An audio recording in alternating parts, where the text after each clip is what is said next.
కావాలనే మీ కలను నెరవేర్చుకోండి. సంప్రదించండి హెగ్డే ఫెర్టిలిటీ, హైదరాబాద్, తెలంగాణ.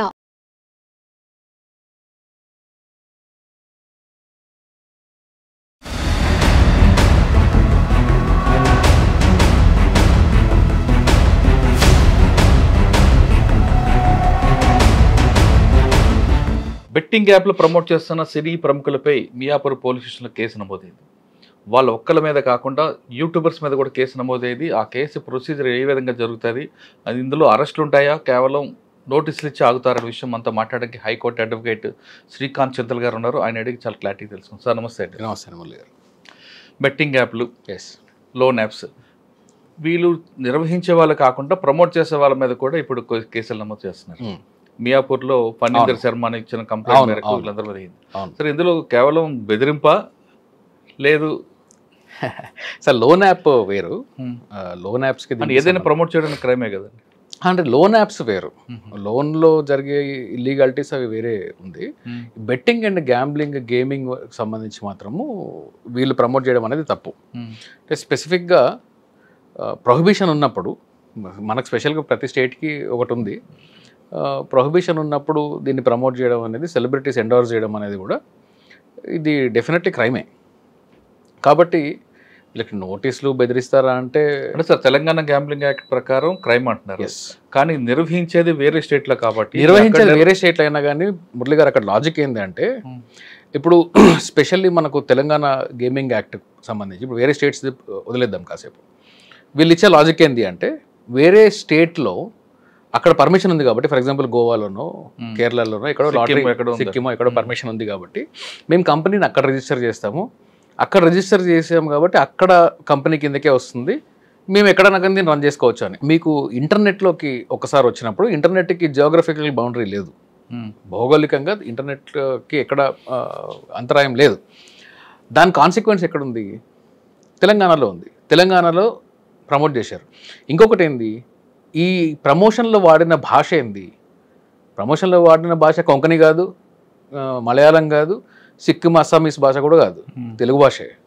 సో ఎక్కడ ప్రమోట్ చేశారు? ఎవరు ఏ టార్గెట్ ఆడియన్స్ని టార్గెట్ చేశారు? తెలుగు ప్రజలనే టార్గెట్ చేశారు, తెలుగు ఆడియన్స్ని టార్గెట్ చేశారు.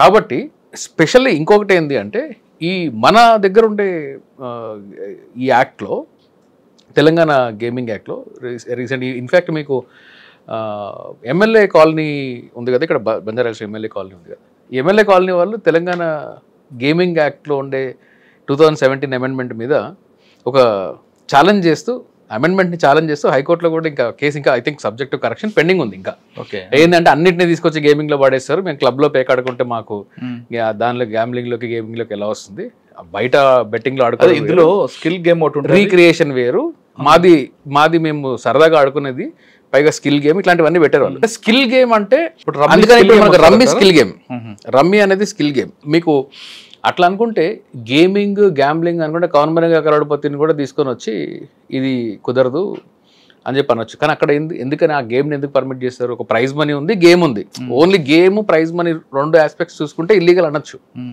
కానీ అక్కడ స్కిల్ ఒకటి ఇన్వాల్వ్ అయ్యింది, ఆ స్కిల్ ఇన్వాల్వ్ అయ్యింది కాబట్టి ఇవన్నీ పర్మిటెడ్ అని చెప్పేసి బోల్డ్ జడ్జ్మెంట్స్ ఉన్నాయి దాని మీద. కాబట్టి ఈ రమ్మీ కానీ, రమ్మీ ఆడడం అనేది చాలా వరకు, ఆన్లైన్ పోకర్ అనేది ఆల్మోస్ట్ లీగలే. అది దానిలో ఏదైనా ఇల్లీగాలిటీ ఆస్పెక్ట్ ఉండి దాన్ని యూజ్ చేసుకొని ఏదైనా క్రైమ్ చేస్తే తప్ప, రమ్మీ అనేది బై అండ్ లార్జ్ లీగల్గానే ఇండియాలో లీగలే. అయితే తెలంగాణ గేమింగ్ యాక్ట్కి వచ్చేసరికి ఏంటి అంటే, ఇన్ఫ్యాక్ట్ ఈ కేసు అయిన తర్వాత నేను కూడా దాన్ని యాక్ట్ స్టడీ చేశాను. అంతకుముందు నేను యాక్ట్లో బేసిక్గా తెలుసు, కానీ అది 2017 కేసు వచ్చినప్పుడు తెలుసుకున్నాను దాని గురించి. డిజిటల్లో, ఇంటర్నెట్లో చేసే గేమింగ్ కూడా ఎక్స్క్లూజివ్లీ ప్రొహిబిటెడ్ తెలంగాణకి సంబంధించి. ఇప్పుడు ఇదే చట్టం వల్ల గోవాలో లేదు. గోవాలో ఆన్లైన్లో చేయొచ్చా అంటే చేయొచ్చు, బహుశా కేరళలో చేయొచ్చా అంటే కేరళలో దానికి ఒక స్పెషల్ లా ఉంది, సిక్కింలో దానికి ఒక స్పెషల్ లా ఉంది, కేవలం కేరళ వరకే వర్తించే లా అది. అక్కడ కూడా ఆన్లైన్లో చేయడానికి ప్రొహిబిషన్స్ ఉన్నాయి. అయితే తెలంగాణలోకి సంబంధించి పర్టికులర్గా ఆన్లైన్లో చేయడం కూడా ఇది తప్పే, క్రైమే. సో డెఫినెట్లీ ఆన్లైన్లో చేశారు కాబట్టి వాళ్ళ రిజిస్ట్రేషన్ ఎక్కడున్నా కానీ దాని కాన్సిక్వెన్స్ తెలంగాణలో ఉంది కాబట్టి, డబ్బులు తెలంగాణ నుంచి వెళ్ళాయి కాబట్టి. ఇప్పుడు ఫర్ ఎగ్జాంపుల్ తెలంగాణ తెలుగులో పెట్టారు, అమెరికాలో ఒక వ్యక్తి అమెరికన్ అకౌంట్ యూజ్ చేసి దానిలో యూజ్ చేశాడు, అందులో క్రైమ్ ఇక్కడ చేయలేము. నేను ఇప్పుడు తెలంగాణలో ఉన్నాను, నా బ్యాంక్ అకౌంట్ వేరే రాష్ట్రంలో ఉంది. ఫర్ ఎగ్జాంపుల్ గోవాలో ఇది రిజిస్టర్ అయింది, గోవాలో నా బ్యాంక్ అకౌంట్ ఉంది, గోవా అకౌంట్లో నుంచి దానిలోకి డబ్బులు వేశాను, that cannot be crime. And తెలంగాణలో నేను తెలంగాణ నుంచి తెలంగాణలో ఉంటూ ఇక్కడ ఇంటర్నెట్ వాడుకుంటూ ఇక్కడ బ్యాంక్ అకౌంట్స్ వాడుతూ నేను దానిలో ఆన్లైన్లో పార్టిసిపేట్ చేయడం అనేది ఇతను చేసినా కానీ క్రైమే. సార్ మీరు చెప్తున్నట్లుగా ఆన్లైన్లో ట్రాన్సాక్షన్ జరిగింది, ఇది కోట్లాది రూపాయలు, లక్షలాది రావచ్చు, కోట్లాది రూపాయలు ట్రాన్సాక్షన్ జరిగింది కాబట్టి ఈడీ కూడా ఇందులో ఇన్వాల్వ్ అయ్యే అవకాశం ఉంటుందా? ఎస్, ఈడీ 100% అవ్వచ్చు. ఎందుకంటే ఈడీలో స్పెషల్గా ఈ పిఎంఎల్ఏ యాక్ట్ ఇట్లాంటివి ఒక 2-3 యాక్ట్స్ ఉన్నాయి వీటికి, ఈడీ జ్యూరిస్డిక్షన్లో. సో ఈడీ డెఫినెట్గా క్వశ్చన్ చేయొచ్చు. ఇన్ఫ్యాక్ట్ బ్యాంకర్స్ కానీ హ్యూజ్ అమౌంట్స్లో కానీ ఎక్కడన్నా ట్రాన్సాక్షన్స్ జరిగితే ఇన్ఫ్యాక్ట్ పిఎంఎల్ యాక్ట్ ప్రకారం బ్యాంకర్స్ కూడా ఈడీకి ఇన్ఫార్మ్ చేయాల్సి వస్తుంది. సో బ్యాంకర్స్ కూడా పోలీసులకు కూడా ఇన్ఫార్మ్ చేయాల్సి వస్తుంది, ఇట్లా జరుగుతున్నాయి, మా దగ్గర ట్రాన్సాక్షన్స్ జరుగుతున్నాయి, ఫ్రీక్వెంట్గా ఇట్లాంటి ట్రాన్సాక్షన్స్ పలానా ప్లాట్ఫామ్ నుంచి వస్తున్నాయి, కాబట్టి మీరు దీని మీద ఏదైనా ఎంక్వైరీ చేయండి అని చెప్పేసి బ్యాంకర్స్ కూడా చెప్పాల్సిన ఆబ్లిగేషన్ ఉంది వాళ్ళ మీద. అంటే పోలీస్ కేసు కన్నా ఈడీ కేసుతోనే ఎక్కువ వీళ్ళకి. ఈడీ అయితే అంటే ED jurisdiction and powers wide కదండి పోలీసు కన్నా. పోలీస్ ఏంటంటే ఫైన్ ఎక్కువ ఉంటుంది కదా, ఫైన్ ఎక్కువ ఉంటుంది. ఇమీడియట్లీ వాళ్ళు ఇప్పుడు మనకు తెలంగాణలో ఫర్ ఎగ్జాంపుల్ డిపాజిటర్స్ యాక్ట్ ఉంది, డిపాజిటర్స్ యాక్ట్లో కేసు కూడా అవ్వకుండా ఈ ప్రాపర్టీస్ని సీజ్ చేయొచ్చు. అదే ఇప్పుడు మనం 420 ఉంది, దానిలో సీజ్ చేయలేము. డిపాజిటర్స్ యాక్ట్లో సీజ్ చేయొచ్చు, ఆక్షన్ కూడా చేసి పడేయచ్చు. ఏంది కేసు కన్క్లూడ్ అవ్వకుండా, క్రైమ్ తేలకుండా కూడా ఈ ప్రైమ్ ఆఫీస్ అయి ఉంటే అదొక ప్రొసీడింగ్ ఉంది. ఓకే, అది డిబేటబుల్, అది కరెక్టా కాదా అనేది నేను రాంగ్ అని చెప్తాను, బట్ చట్టం అయితే ఉంది. కాబట్టి ట్రయల్ కూడా కన్క్లూడ్ అవ్వకముందు ఈ పర్టికులర్ మనీ నుంచి నేను ఒక ప్రాపర్టీ కొన్నాను అంటే డిపాజిటర్స్ యాక్ట్ పెడితే, డిపాజిటర్స్ యాక్ట్ సెక్షన్ 5 కింద కేసులు కడితే అందులో మొత్తం ప్రాపర్టీని సీజ్ చేయవచ్చు. ఈ రైట్ పోలీసు వారికి వేరే క్రైమ్లో ఇంత ఎక్స్క్లూజివ్ రైట్ లేదు డిపాజిటర్స్ యాక్ట్ లాగా. అట్లాగే ఈడీకి కూడా మీకు రెగ్యులర్ పోలీస్కి లేని పవర్స్, రైట్స్ ఏంటంటే ఈడీ ఎక్కడన్నా సీజులు చేయొచ్చు, బ్యాంక్ అకౌంట్లు ఆపేయచ్చు, వాళ్ళకి స్పెషల్గా మళ్ళీ స్పెషల్ పర్మిషన్లు తీసుకోవాల్సిన అవసరం లేదు. అట్లాగే ఈడీ దగ్గర కలెక్ట్ చేసిన ఎవిడెన్సెస్ చాలా మటుకు పోలీసు ఇన్అడ్మిసిబుల్ ఎవిడెన్స్లు ఏవైతే ఉంటాయో ఈడీ దగ్గర ఉండేవి అడ్మిసిబుల్ ఎవిడెన్స్లుగా మారుతాయి. So ED wide powers. Debate ఉంది, ఈడీ నుంచి ఒక రిపోర్ట్ వచ్చింది అనుకుంటా, దీన్ని బేస్ చేసుకుని సిబిఐ కూడా వెళ్ళొచ్చా? అంటే సిబిఐ వెళ్ళాలా లేదా అనేది స్టేట్ డెసిషన్. అది వెళ్ళొచ్చా అంటే అంత లార్జ్ స్కేల్లో క్రైమ్ ఉందని నేను అనుకోవడంలా. సిబిఐ వెళ్ళి వస్తే కానీ ఏదో క్రాస్ బోర్డర్ టెర్రరిజం లాగా నేను ఇన్వాల్వ్ అవసరం లేదు. ప్రమోషన్ చేసిన వీళ్ళే, కానీ మూలాలు వేరే దగ్గర ఉన్నాయి కదా. వీళ్ళు ఓన్లీ ప్రమోటర్స్ అండి. ప్రమోటర్స్కి ఏముంటుందండి మురళి గారు, ప్రమోటర్కి కంపెనీకి మధ్యలో ఒక అగ్రిమెంట్, ఒప్పందం ఉంటుంది. ఇప్పుడు నెక్స్ట్ ఏమవుతుంది అంటే ఒకవేళ ఇది కేసు ట్రయల్ దాకా వెళ్తే ఏమవుతుంది అంటే వెళ్ళదని అర్థం. వెళ్ళదని నేను చెప్పట్లేదు, అంటే వెళ్తే అనే అనాలి. చట్టపరంగా యాజ్ ఎ లాయర్ కూడా నేనే కాదు, కామన్ పబ్లిక్ కూడా వెళ్తే అని అనడమే కరెక్ట్. ఎందుకు అంటే పోలీస్ వారికి ఇన్వెస్టిగేషన్ తర్వాత charges prime facie made out అవ్వలేదు కాబట్టి మేము ఇన్వెస్టిగేషన్ డ్రాప్ చేస్తున్నాము అనే రైట్ అంటే పబ్లిక్ ప్రాసిక్యూటర్కి ఉంటుంది. ఈవెన్ అంటే ఛార్జ్షీట్ వేసిన తర్వాత పబ్లిక్ ప్రాసిక్యూటర్కి ఉంటుంది, పోలీస్ వారికి కూడా ఉంటుంది. లేదు మిస్టేక్ ఆఫ్ ఫ్యాక్ట్ అని ఇవ్వచ్చు, ప్రైమ్ ఫేసి లేదని ఇవ్వచ్చు, ఫాల్స్ రిపోర్ట్ అయ్యొచ్చు, ఇట్లాంటివి ఉన్నాయి కాబట్టి వెళ్తే అన్నాను నేను. వెళ్తే అంటే వీళ్ళు తీసుకెళ్లరని కాదు, అట్లా అర్థం చేసుకోకండి. ప్రావిజన్ వెళ్ళొచ్చు, వెళ్ళకపోవచ్చు. సో అట్లా వెళ్తే క్రూషల్ ఆస్పెక్ట్ ఏముంటుంది అంటే ఈ ప్రమోట్ చేసిన వాళ్ళకి క్రిమినల్ ఇంటెన్షన్ ఉందా లేదా, ప్రమోట్ చేసిన వాళ్ళు తెలిసి చేశారా, అంటే తెలియకుండా చేసినా కానీ తప్పే. మనకు లేదు నాకు ఈ చట్టం తెలియక అమాయకంగా చేశానంటే కుదరదు. Ignorance of law no exception but for a lawyer.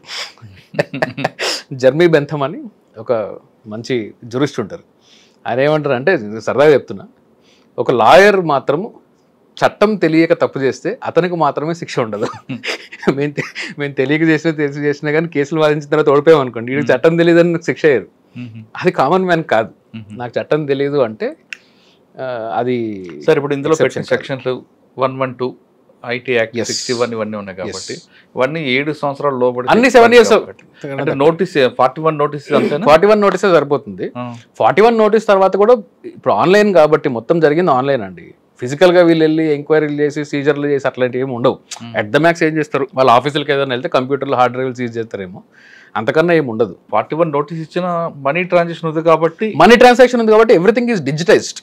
So డిజిటల్గా ఉంటుంది కాబట్టి మొత్తం ఆన్లైన్ ట్రాన్సాక్షన్లే కాబట్టి పోలీస్ వారికి స్పెషల్గా దీనిలో ఆఫ్లైన్లో చేసి అంత ఏం లేదు, అంత అవసరం లేదు. 41 నోటీస్ ఇచ్చిన తర్వాత పోలీస్ హ్యావ్ రైట్ బ్యాంకర్స్కి ఇన్ఫార్మ్ చేయొచ్చు, ట్రాన్సాక్షన్లు తీసుకోవచ్చు, సమన్ చేయొచ్చు, ఆ ట్రాన్సాక్షన్ డీటెయిల్స్ అన్ని సమన్ చేయొచ్చు. దానిలో చూసుకుంటే మరి డైరెక్ట్ నెక్సెస్ ఏదన్నా ఉందా లేదా, ఈ అంటే కంపెనీకి అయితే ఖచ్చితంగా కేసులు ప్రూవ్ అవుతాయి, ఎందుకంటే కంపెనీ రన్ చేయడం అనేది ఇల్లీగల్ కాబట్టి. సెలబ్రిటీ ఎండోర్స్మెంట్ ఎంతవరకు వాళ్ళకి పనిష్మెంట్ ఉంది అనేది it is a matter of trial. సరే, ఎఫ్ఐఆర్ అయిన తర్వాత కొంతమంది తెలియక చేసామని క్షమించండి అంటూ సెల్ఫీ వీడియోలు పెట్టారు, దానివల్ల ప్రయోజనం ఉంటుంది? నేను ప్రకాష్ రాజ్ గారిది ఒక్కరిది మాత్రం చూశాను. ఆయన ఒక్కరిది మాత్రం కొంచెం సబ్స్టెన్స్ ఉంది ఆయన చెప్పిన దానిలో. ఏంటంటే నేను 2017లోనే కాదు అని చెప్పేశాను. నేను 17 తర్వాత నేను ఈమెయిల్ కూడా రాశాను వాళ్ళకి, అవన్నీ నేను పోలీసు వాళ్ళు అడిగితే నేను చూపిస్తాను అని.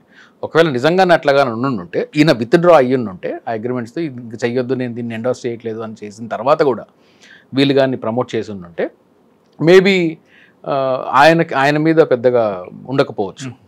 సో వీళ్ళ ఇంటెన్షన్ ఏంది అనేది అక్కడ క్లియర్గా ఎస్టాబ్లిష్ చేయాల్సి ఉంటుంది. సార్, ఫైనల్గా చెప్పండి, తప్పు చేసామని వీడియో పెట్టిన మాత్రాన శిక్షను తప్పించుకోవచ్చా, శిక్ష నుంచి తగ్గించుకోవచ్చా? శిక్ష నుంచి తప్పించుకోవడం అనేది జరగదు. వాళ్ళ క్రిమినల్ ఇంటెన్షన్ ప్రూవ్ అయ్యి వాళ్ళ యాక్టివ్ ఇన్వాల్వ్మెంట్ ఉంది అని కానీ ప్రాసిక్యూషన్ ప్రూవ్ చేయగలిగితే ఖచ్చితంగా వీళ్ళందరికీ శిక్షలు పడితే, మహా అంటే ఫైన్లు పడుతుండొచ్చేమో. ఫైన్ కూడా శిక్ష ఫైన్ కాకపోతే జైలు కాకపోయినా కానీ పడుతుండొచ్చు. చాలా వాటికి వాళ్ళు పెట్టిన దానిలో 112లో దీనిలో గేమింగ్ యాక్ట్లో అన్ని కూడా 6 months 1 year 112 పెట్టారు. 112 పెట్టారు, 111 పెట్టలేదు. సో 112 కాబట్టి పెద్దగా దాని మీద జైలు శిక్ష పడిపోతుంది అనేది ఏం లేదు. ఈ సెలబ్రిటీస్ వరకు చెప్తున్నాను నేను, సెలబ్రిటీస్ వరకు ఫైన్ పడే ఆస్కారం మాత్రం ఖచ్చితంగా ఉంది. అది కూడా వాళ్ళ ఇంటెన్షన్ ప్రూవ్ అయితే, వాళ్ళ అగ్రిమెంట్స్ కూడా చూపిస్తారు కదా డిఫెన్స్లో. ఇదంతా ఎంతకాలం పట్టొచ్చు? ఛార్జ్ షీట్ ఫైల్ అయితే ఒక 2-3 years పట్టొచ్చు. మళ్ళీ ఫైల్ అయితే అంటే నేను ఇప్పటికే చెప్తున్నాను, ఛార్జెస్ డ్రాప్ అవుతాయేమో నాకేం తెలుసు. ఇప్పుడు గేమింగ్ అంటున్నారు, వాళ్ళు గేమింగ్ అంటే రమ్మీ ఆడారా, లేకుంటే ఆన్లైన్లో ఏదైనా పూల్ ఆడారా, లేదంటే స్కిల్ గేమ్ ఏదన్నా ఉందా, లేదంటే మీరు డబ్బులు పెట్టి బటన్ నొక్కి రౌండ్ తిరిగితే దానిలో ఏదన్నా లక్కీ డ్రా వచ్చేస్తే అలా ఉంటుందా? అది కాదు కదా. ఇప్పుడు మీకు ఈవెన్ అమెజాన్లో కూడా almost every 1 month 2 months lucky draw మీరు బటన్ తిప్పండి అని చెప్పి అది రౌండ్గా తిరుగుతుంది, ఏదో ఒక నంబర్ దగ్గర అవుతుంది. ఈ ఒక నంబర్ దగ్గర ఆగినప్పుడు యూ వన్ 10,000 రూపాయలు అంటాడు. దానికి కూడా అమెజాన్ వాళ్ళు కూడా ఓన్లీ ఆ నంబర్ తిప్పడంలో ఉండదు, నంబర్ తిప్పడానికి ఒక క్వాలిఫికేషన్ కావాలి. ఒక 5 questions అడుగుతాడు. ఈ క్వశ్చన్లకు నేను పర్ఫెక్ట్గా ఆన్సర్ చెప్తే అప్పుడు నేను I can participate in lottery. So అంతకుముందు ఒక స్కిల్ యాడ్ చేశాడు. ఇట్లాంటిది ఏదన్నా ఉందో లేదో నాకు ఆ పర్టికులర్ గేమ్ నేను ఆడలేదు కాబట్టి నాకు తెలియదు. ఆ గేమ్ స్ట్రక్చర్ కానీ బహుశా ఆ గేమ్ స్ట్రక్చర్లో ఫ్రాడ్ లేదు, స్కిల్ ఉంది, ఇట్లాంటి డిఫెన్స్లు ఏమన్నా తీసుకుంటారా అనేది కూడా నాకు తెలియదు. ఒకవేళ పోలీసు వాళ్ళు ఇన్వెస్టిగేషన్ చేసేటప్పుడు ఇందులో పలానా స్కిల్ ఆస్పెక్ట్ ఉంది కాబట్టి ఈ ప్రైమ్ ఎఫ్ఎస్ఐ కేసు అట్రాక్ట్ అవ్వలేదు అని కూడా ఛార్జెస్ డ్రాప్ చేయవచ్చు. ఓకే, కాబట్టి ఇవన్నీ చూడకుండా ఛార్జ్ షీట్ దాకా వస్తుందా లేదా నేను చెప్పలేను, స్పెక్యులేషన్ కదా. మొత్తం మీద తీసుకుంటే తప్పు చేసామని ఆన్లైన్లో నేను మీ ద్వారా నేను అందరికి చెప్పాల్సింది ఏంటి అంటే, చాలా కేసులలో ఈ మధ్య ఒక కేసు చూశాను నేను. అయితే అది చెప్పడం సమంజసం కాదేమో, కానీ పబ్లిక్ ఇంట్రెస్ట్లో చెప్తున్నాను, నా క్లయింట్ ప్రైవసీ కాదు. ఒక large scale more than 10 CR crime ఒకటి నా దృష్టికి వచ్చింది. అందులో కూడా వాళ్ళు చేసిన విధానం చూస్తే ఆల్మోస్ట్ ఇట్లాంటిదే.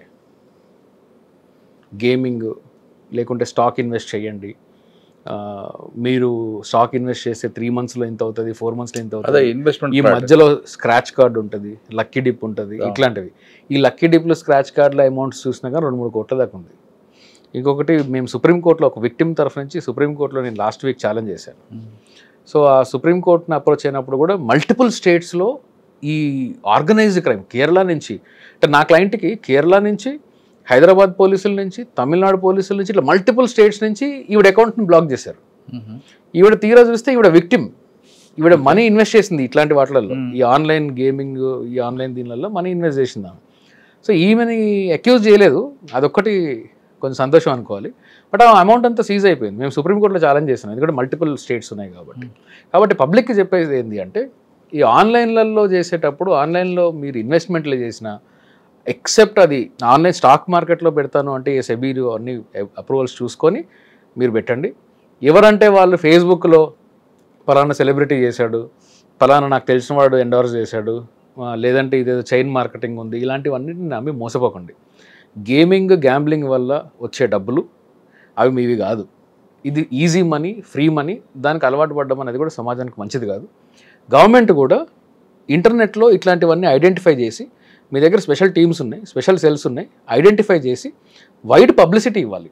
గవర్నమెంట్ వైడ్ పబ్లిసిటీ ఇవ్వకుండా, ఇలాంటివి కరెక్ట్ కాదు అని వైడ్ పబ్లిసిటీ ఇవ్వకుండా మీకు ఇట్లాంటివే జరుగుతాయి. ఈవెన్ సెలబ్రిటీస్ కూడా చాలామంది నాకు తెలియదు అంటారు, నిజంగా కూడా తెలిసి ఉండకపోవచ్చు. So you have to give publicity. ఈ గేమింగ్ యాక్ట్ ఒకటి ఉంది, తెలంగాణలో ఒకటి ఉంది, దీనిలో కొన్ని అమెండ్మెంట్లు వచ్చాయి అనేది లాయర్స్కి మాకే ఏదైనా కేసు వస్తే కానీ ఓహో ఇది ఉందా అని చెప్పేసి మేము దాని గురించి చూస్తాం. జనరల్ పబ్లిక్ ఎట్లా తెలుస్తుంది? So ignorance of law exception కానప్పటికీ మీకు నాలెడ్జ్ ఆఫ్ లా ఇవ్వాల్సింది స్టేట్. కాబట్టి స్టేట్ బాధ్యత ఇట్లాంటి వాటి మీద ఉంటుంది. పబ్లిక్ అందరూ కూడా వాళ్ళు ఇన్ఫార్మ్డ్ డెసిషన్ తీసుకోండి, కాషన్ పాటించండి. ఎవరు చెప్తే వాళ్ళు చెప్పారని చెప్పి ఆన్లైన్లో నమ్మి మోసపోకండి. ఎందుకంటే ఒక్కసారి మీ డబ్బులు పోయినాయి అంటే తిరిగి తెచ్చుకునే ఆస్కారాలు చాలా చాలా తక్కువ, అరుదు. అంటే you will lose your money. ఈ గేమింగ్లు గ్యాంబ్లింగ్లు వాటి జోలికి వెళ్ళొద్దని నేను మీ ద్వారా పబ్లిక్ చెప్పాలనుకుంటున్నాను. బెట్టింగ్ యాప్ల మీద కేసులు పెట్టడం కాదు, ముందు బెట్టింగ్ యాప్ల వల్ల కేసులు అవుతాయి అనే విషయాన్ని ప్రజలకు అవగాహన కల్పించడంలో ప్రభుత్వం ముందుండాలంటున్నారు శ్రీకాంత్ గారు.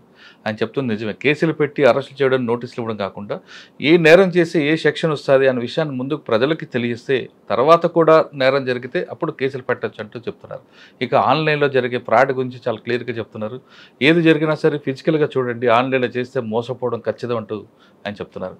ఇది ఆన్లైన్ ఫ్రాడ్లతో పాటు బెట్టింగ్ యాప్ల్లో సెలబ్రిటీకి ఇచ్చిన నోటీసులపై శ్రీకాంత్ చింతల్ గారి అభిప్రాయం. వచ్చే వారం మరో ఇష్యూలో మళ్ళీ కలుద్దాం. అంతవరకు నమస్తే, థ్యాంక్ యూ అండి, థ్యాంక్ యూ.